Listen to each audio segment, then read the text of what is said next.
How, when, where we will survive.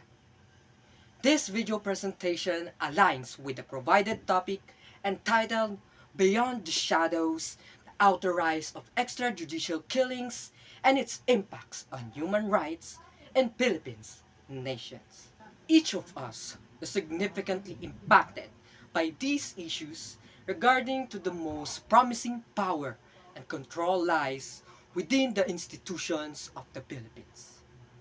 We must demand the right of every individual among those who seek to be treated as human beings.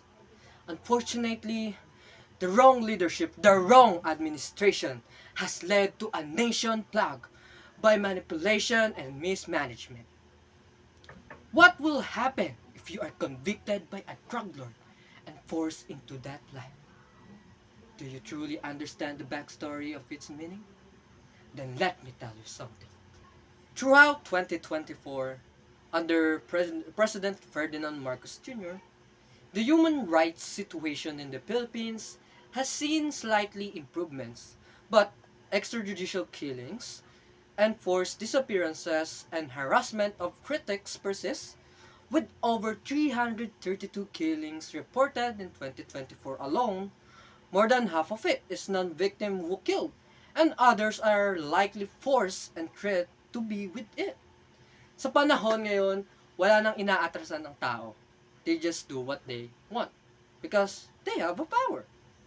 So, the government remains uncooperative with the International Criminal Court's investigation into potential crimes against humanity and political violence. It is increasing ahead of the 2025 midterm elections. So, paano pa natin siya masusolusyonan? With regards to the pagbabago system, we must protect our fellow Filipinos. Hindi lang isa o dalawa ang kinikilalang kriminal. There are even innocent people. Justice may preserve.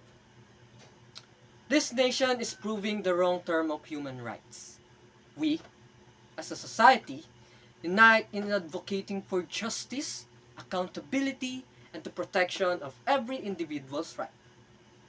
By embodying the Filipino values of kapwa, shared identity, and bayanihan, community spirit, we can foster a culture of respect and dignity for all Filipino. By standing together and advocating for the rights of every individual, we can create a society where justice prevails and every person is treated with dignity.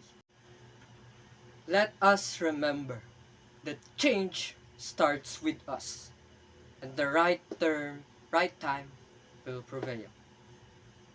Praying for those souls who have not given their rights and will. Fight for justice. Fight for freedom.